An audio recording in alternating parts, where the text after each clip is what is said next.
A estas alturas, Gonzalo Castillo no exhibe su candidato vicepresidencial. Y usted podría pensar que esto obedece a una estrategia que tiene que ver con el tema de los monitoreos, las encuestas que se hacen para determinar cuál es el candidato que más suma en la vicepresidencia al proyecto de Gonzalo Castillo. Pero lo cierto es que esta elección no ha sido un proceso lineal. Lo cierto es que no hay nada de monitoreos.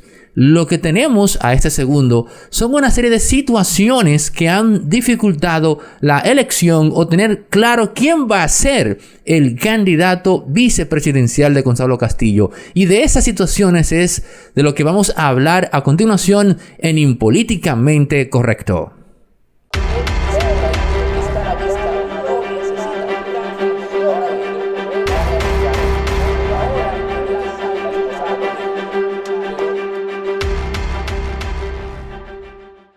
En términos de liderazgo, la elección de un candidato vicepresidencial es un asunto sensible y delicado, porque usted tiene que buscar una persona que le sume, pero al mismo tiempo no una persona que tenga ribetes, aptitudes o cualidades de líder, porque esa persona desde la vicepresidencia podría convertirse luego en su enemigo político, dado que si esa persona decide catapultarse hacia la presidencia, pues tendrá a su otrora presidente como enemigo, por así decir. Eso es algo muy viejo en la historia política dominicana. Pasó, por citar un caso muy célebre, con Juan Isidro Jiménez y nada más y nada menos que el tristemente y funeste célebre señor Horacio Vázquez, que termine siendo Horacio Vázquez pues vicepresidente de Juan Isidro Jiménez, terminó pues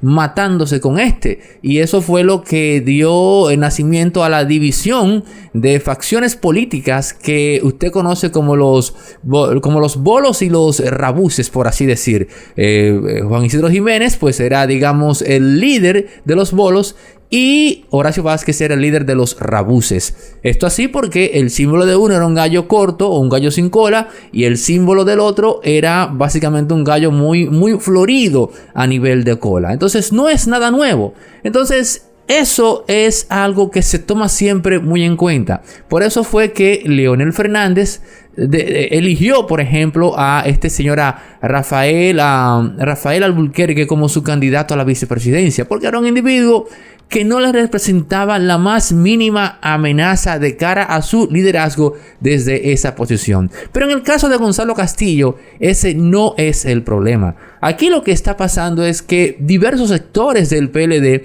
están proponiendo diversos candidatos y no han encontrado un consenso. Es más, por ejemplo, el caso de Francisco Domínguez Brito, que se ha propuesto como candidato, no se tiene claro de que este señor, pues, a fin de cuentas, acepte eso. Él estaba dispuesto a ser vicepresidente de Danilo, pero aparentemente no de Gonzalo, porque se ha palabreado eso con él y este señor no ha dicho categóricamente sí, lo voy a hacer. En caso de que él lo decidiese, quizás, pero también está el tema de que hay que decir algo. Danilo Medina no quiere que Francisco Domínguez Brito tome el más mínimo atisbo de spotlight, el más mínimo atisbo de luz dentro de ese partido. Porque si hay un individuo al que Danilo Medina es consciente que podría eclipsar a mediano plazo su rol de líder único, es precisamente Francisco Domínguez Brito. Por eso, quizás Domínguez Brito no aceptó de entrada ser el vicepresidente porque quería evitar ese conflicto con Danilo y manejar su guerra fría con él de forma soterrada e inteligente. Uno lo piensa y dice, bueno, caramba, quizás por eso fue que no aceptó tan alegremente. Pero está la variable Margarita Cedeño de Fernández. Hay quienes están esperando a que ella diga, sí, yo quiero ser la vice, pero ella al mismo tiempo está esperando a que se lo propongan. Pero hay también un tercer candidato que se ha propuesto, que es la figura de nada más y nada menos que David Collado. Y sobre ese particular, pues, hablo en otro análisis de lo que significa o la lectura política que hay que darle a la proposición de que David Collado sea el vicepresidente de Gonzalo Castillo. Pero hay una pugna, señores. No se ponen de acuerdo internamente en el Partido de la Liberación Dominicana sobre quién debería ser el candidato vicepresidencial de Gonzalo Castillo. Si usted me lo pregunta a mí, en términos pragmáticos, lo más lógico es que debería seguir siendo Margarita, porque que Margarita siga siendo la vicepresidenta sería una derrota más para Leonel Fernández, visto desde el entorno del danilismo. Pero al mismo tiempo, el danilismo debería tratar de resolver esas fricciones que hay en torno al candidato vicepresidencial.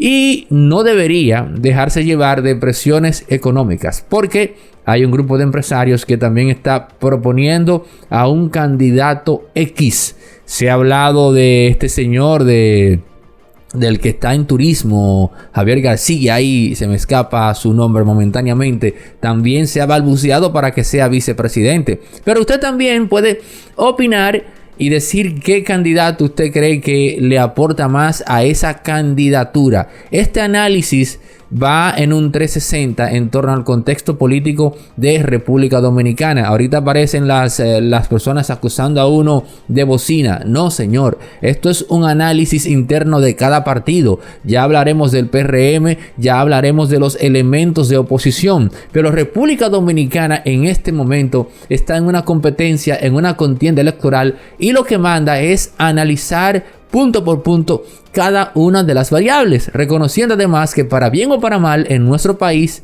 las cosas se manejan desde el punto de vista político. Si usted me pregunta a mí si es bueno o malo que la dinámica económica de un país se supedite a la dinámica política, yo le diré categóricamente que eso es malo, que eso es muy malo. Un país que esté pensando en progreso no debería detenerse por una contienda electoral, o no debería detenerse por las diferencias políticas de dos grandes líderes en su momento, Leonel Fernández y Danilo Medina. Pero así son las cosas en nuestro país, y quizás analizándolas se pueda llegar a una solución, por así decir, o se puede llegar a que unos 5 o 10 años se eviten errores en el PLD.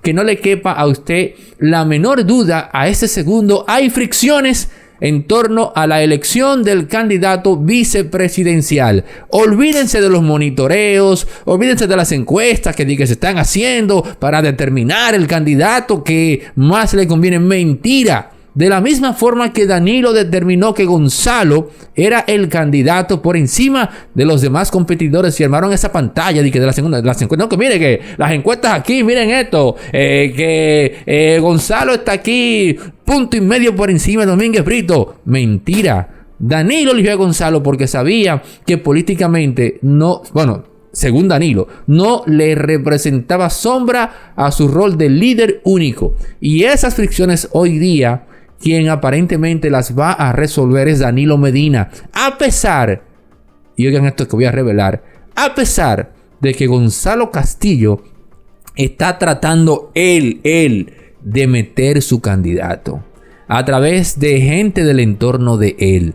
Y esa podría ser la primera, digamos, pequeña fricción entre Gonzalo Castillo y Danilo Medina, porque esa es otra cosa que tenemos que analizar a futuro. ¿Cómo se va a comportar Gonzalo Castillo siendo presidente de cara a Danilo Medina? ¿Seguirá siendo tan penco Gonzalo, o el poder lo va a transformar? ¿Acaso el poder no hará en él una metanoia y lo convertirá entonces genuinamente en un político? Esas son cosas que ni él mismo, o son cosas para las que ni él mismo, Danilo Medina, tiene respuestas. Impolíticamente Correcto se mantiene en pie sobre la base de que usted se suscriba, si no lo ha hecho, active la campanita y comparta nuestros contenidos en su muro de Facebook y en sus grupos de WhatsApp. Con eso es más que suficiente para que nos apoye a continuar en pie.